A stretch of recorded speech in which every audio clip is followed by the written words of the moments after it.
Hello everyone, welcome back to the Onesers. It's going to be a great ride right now, so I have a lot to catch up with, so grab a seat, grab a snack and a drink, because it's going to be a long video. So right now, I want to briefly talk about the Frozen arc first. And if you're wondering why I have this as a backdrop, is because I couldn't think of anything else as a backdrop. Because right now my videos are pretty much going to be a disembodied voice and, a box of some kind. But that's, you don't want to hear about that. That's boring. What you do want to hear about is my views on the Frozen arc right now. So let's go into that. Right now, I actually really liked what Once did with the Frozen arc, mainly because I liked how they fleshed out the characters. I liked how they kind of filled in the blanks that the Frozen movie left. They left a lot of unanswered questions in the Frozen movie, and I feel like they kind of filled in a lot of the blanks, but I feel like they're also going, like, whatever happened on Once is not going to get referenced at all if they ever make a Frozen sequel, which, is very possible. Now there's one question I have for the Frozen arc, and then I'll kind of, no pun intended, let it go, and then we'll move on to go into Queens of Darkness. And that is, where was Olaf? He was nowhere to be seen, heard, or mentioned at all. Everything from the Frozen movie was mentioned as if to assume that you've seen the movie, but yet there was no mentioning of Olaf. They've had Marshmallow, which was a giant snowman with the ice spikes. They've had mentioned Hans and Anna singing and dancing. They've had the rock trolls. They've mentioned, like, all the other things. They've even had Sven, but they did not have Olaf. And here's my theory as to why. Now, Once in Wonderland, they've had the White Rabbit. Now, the White Rabbit was a fully CGI character. It wasn't a person dressed as a rabbit or was prosthetics at all. It was a full CGI character. And I would imagine it was pretty expensive, because there were some episodes where the White Rabbit looked really good, and some episodes not so good. So I think, and it probably ate a lot of the budget for Once in Wonderland, which is probably why they really couldn't do anything too fantastical. So I think when it came to the Frozen arc, it probably came down to, should we try to think of a way to squeeze this extra character that we don't know what to do with, and it's going to cost a lot of money to produce, or pretend he never existed and then focus on and save some of that money for creating really cool ice powers. In the end, I think they made the smarter choice, but at the same time, it begs the question, just where was Olaf, and why was he not mentioned? I mean, even if he was just locked in a trunk somewhere, or locked in a freezer, just as long as they kind of mentioned it. But it was as if he never, it was as if he melted and no one talked about him. That's kind of what it felt like. It felt like he melted and they didn't want to talk about it, like they were kind of mourning him or something. Anyway, moving on that happy note, I would like to talk about the Queens of Darkness. Now, they intrigue me very much, because they are three separate characters from three separate stories, and one of which who has been part of the series from a distance since season 1, Maleficent.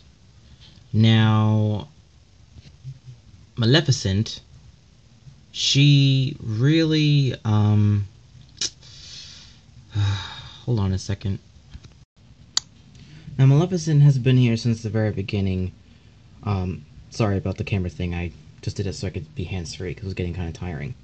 Anyway, Maleficent was here from the very beginning, but they kind of alluded to her backstory. They really didn't go too far into it, and it's a little frustrating, because it forces the fandom to kind of fill in the blanks, do fan fiction. I mean, I did my theory, like, a while ago, and, the Maleficent movie was kind of similar. But it begs the question, I think at this point everyone is, like, myself including, is so like salivating as to what their version is. I just need to know. I'm tired of theorizing. I just want to know Maleficent's backstory. I'm just so curious right now. I just want to know. And with Cruella, she is like I just love her sassiness. I just think she's hilarious. Just especially whenever she remarks to Rumpelstiltskin, "Oh, shorty," and like, I love the line in the midwinter finale because they introduced them in the midwinter finale when she said, "Oh, if you're going to insult me, something like if you're going to insult me, get it on a step stool first." I broke down. It was like I think that's gonna be an ongoing thing. She's gonna constantly make fun of his height, right? The fact that he's a little bit shorter than her. I think that was hilarious. Um, but she has magic, and I wasn't really expecting that. I was expecting her to be like the non magical kind of general of the Queens of Darkness, and I thought that's what her character was going to be. But she's actually going to be she's magical, and her power is like the power of persuasion with her like green bad breath magic. Okay, let's just stick with that. Um, but my question is, does that only work on animals? Because we saw her use it on dogs and we saw her use it on beetles, but can she use it on people? It's very possible. Now, of course, with Corella, there's always the question of because Archie has a dog named Pongo, who is a Dalmatian, which is also part of the 101 Dalmatian story, and a lot of people have fan theories about that and everything, of of everything. I like to try to take a positive note, as if to say that maybe Archie hasn't met his Anita yet. Maybe he's going to meet Anita, and maybe that will happen during the whole Queens of Darkness arc. Who knows? I don't know. I like to because for the majority of the Enchanted Forest, he didn't have a dog until Storybrooke, as far to our knowledge.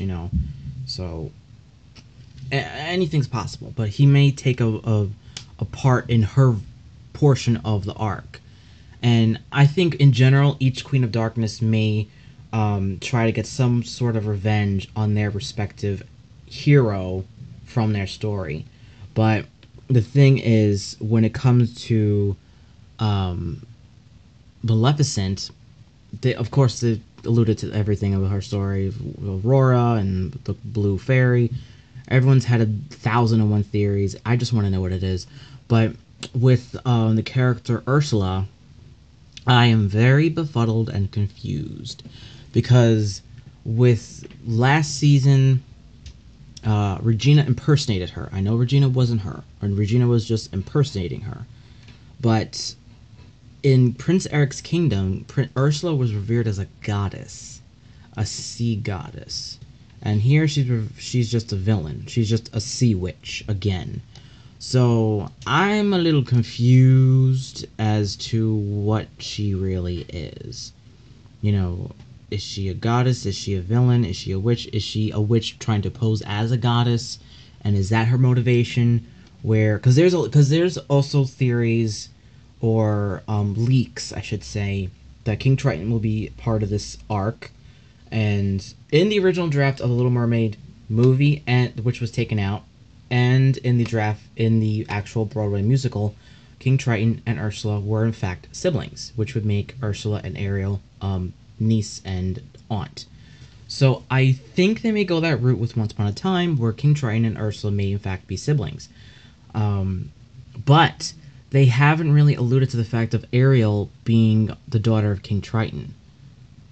Because when they had the Ariel's episode, she did not mention King Triton at all, or Atlantica, so I really hope they don't just make it where Ariel's just a random mermaid. I really hope that they still keep that she's the daughter of King Triton, she's a mermaid princess, blah, blah, blah, blah, and have her still part of, Ursula's villain story. I really hope they go that route, because it'll be kind of annoying if they kind of just, if they don't.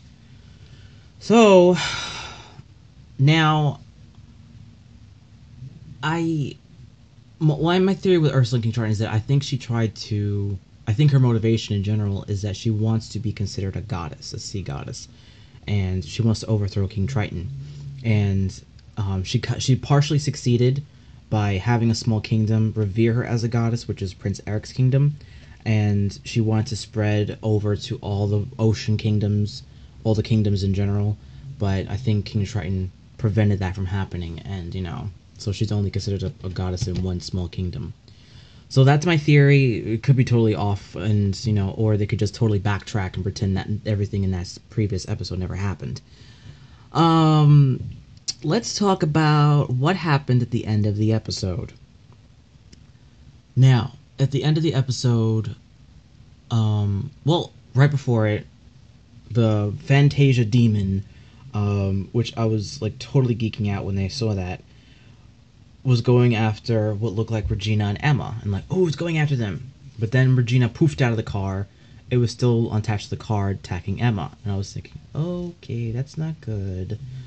And then they revealed in that, when Rumpelstiltskin, he said that it was going after its motivation is to go after the darkest heart, the darkest potential, and that was Emma. So that was like a big twist. And the thing is, what causes someone to have the most darkness potential?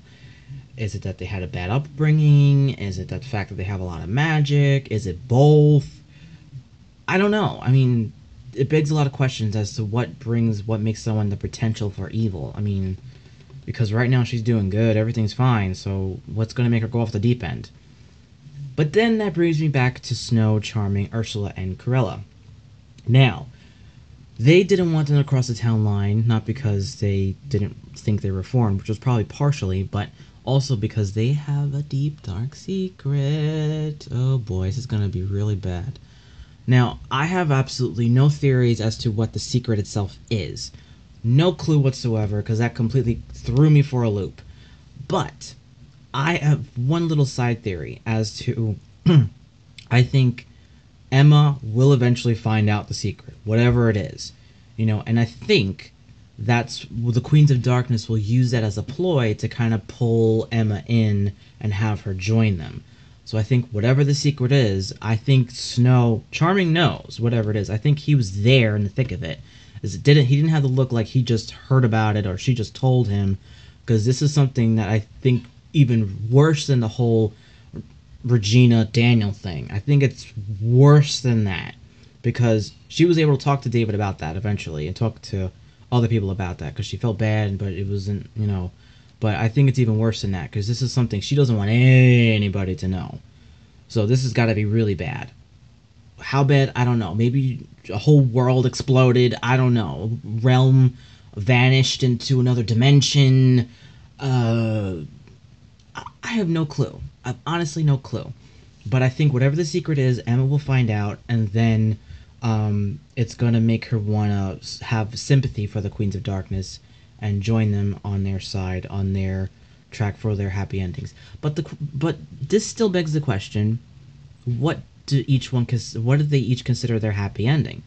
Ursula, my theory is that she wants to rule the sea and be revered as a goddess. To me, that's what I think her happy ending is. Could be wrong. Corella, I don't know. I mean, and in the cartoon, she was just a fashion diva icon, and she just wanted to make a fur coat. Here, she has a bunch of fur coats. She's evil, and she got magic, and I have no clue what her motivation is, what her potential happy ending that she wants.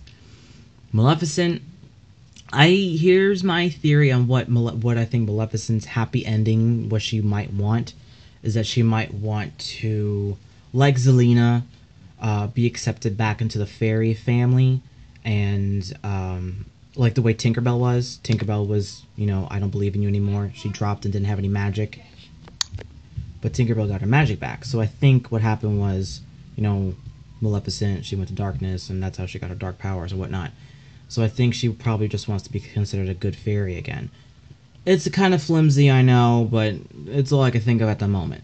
So, write your opinions and theories down below on what you think the Queens of Darkness's separate happy endings are, and what do you think the secret is that Snow White and Charming had with Ursula and the with Ursula and Cruella. Sorry about the background noise.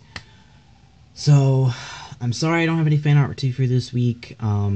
I kind of have something which I will show you, but I just want to talk about all that stuff first because it was just a lot of stuff I want to talk about. So, next week I'll have some fan art, and also write down below what other extra fan art you would like to see, either in a Once Upon a Style segment or if you're just a random fan art. I do have something that's kind of Captain Swan-ish that I actually gave to a friend, but I still have an image of it on my iPad, so I will show that next week. I was going to show it this week, but I want to show it to you for like several minutes and really dissect it. So that's next week, and so glad to be back, and I will see you soon.